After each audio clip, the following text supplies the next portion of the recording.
নমস্কাৰ এই মুহূৰ্তত আহি পৰিছে কেইবাটাও গুৰুত্বপূৰ্ণ খবৰ আৰু এনে ধৰণৰ খবৰসমূহ নিতৌ চাবৰ কাৰণে চেনেলটো সাবস্ক্ৰাইব কৰি ভিডিঅ'টোত এটা লাইক কৰি দিব। এই মুহূৰ্তত জনাইছো এটা ব্ৰেকিং নিউজ। আকৌ অভিনেতা সলমান খানক হত্যাৰ পৰিকল্পনা, ঘৰৰ বাহিৰত দুৰ্বৃত্তই কৰিলে গুলীচালনা। অভিনেতা সলমান খানৰ আবাসৰ প্ৰথম মহলাত গুলী লাগিছে। প্ৰাণৰ সংকট ভুগিছে নেকি সল্লু ভাই।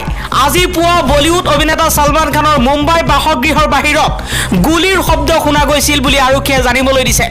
আজি পুৱা 5 বজাত মটৰ চাইকেলত অহা দুজন অচিনাক্ত লোকে অভিনেতাজনৰ বাসগৃহৰ বাহিৰত গুলী চালনা কৰি দ্ৰুত গতিত সেই স্থানৰ পৰা আঁতৰি যায়। সলমান খান বাস কৰা অট্টালিকাটোৰ প্ৰথম মহলাটো গুলী লাগিছিল বুলি আৰক্ষীয়ে জনাইছে আৰু গুলী চালনাত বিদেশী পিস্তল ব্যৱহাৰ কৰা হৈছে বুলি জানিব পৰা গৈছে। আন এটা খবৰ, আজি প্ৰথম বহাগ, আজি মানুহ বিহু। ব্যৱসায় আৰু ৰাজনীতিৰ অশুভ আঁতৰোৱাৰ পৰা মুক্তি হৈ থাকক বিহু। আকাশে ডালে নতুনৰ বৰষুণ, দুলবাই নাচে দুৰন্ত তৰুণ। এই বহাগ জ্বলন্ত অৰুণ, এই বহাগ দুৰন্ত তৰুণ। সমূহ অসমবাসীলৈ পহিলা বহাগৰ আন্তৰিক শুভেচ্ছা আৰু অভিনন্দন জ্ঞাপন কৰিছো।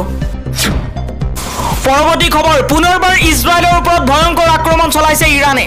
200তকৈও অধিক ড্ৰোন আৰু মিছাইলেৰে আক্ৰমণ চলাইছে ইজৰাইলৰ ওপৰত। আমেৰিকাক হস্তক্ষেপ নকৰিবলৈ সতৰ্কবাণী জাৰি কৰিছে ইৰাণৰ ফালৰ পৰা। ইৰাণে কৈছে ইজৰাইলৰ ওপৰত যি আক্ৰমণ চলাইছে ইয়াৰ ওপৰত যাতে কোনো ধৰণৰ হস্তক্ষেপ নকৰে আমেৰিকা যুক্তৰাষ্ট্ৰই। ইজৰাইলৰ ওপৰত ভয়ংকৰ আক্ৰমণ আজি। 200তকৈ অধিক ড্ৰোন আৰু মিছাইলেৰে আক্ৰমণ চলাইছে ইজৰাইলৰ ওপৰত ইৰাণে। আৰু ইৰাণে কৈছে আমেৰিকাই এই যুদ্ধত হস্তক্ষেপ কৰিব নালাগে। ইৰাণৰ ফালৰ পৰা কোৱা হৈছে যে বহুত হ'ল আৰু হ'বলৈ নিদিওঁ।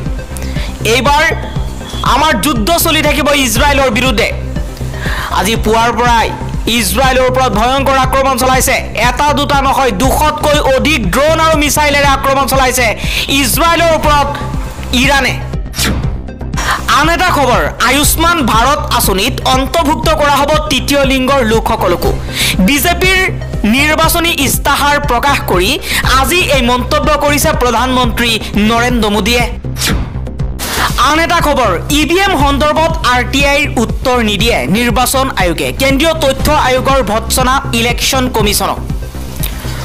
ভাৰতীয় নিৰ্বাচন আয়োগে তথ্য জনাৰ অধিকাৰৰ আবেদনৰ প্ৰতি সঁহাৰি নিদিয়াত কেন্দ্ৰীয় তথ্য আয়োগে তীব্ৰ আপত্তি প্ৰকাশ কৰিছে।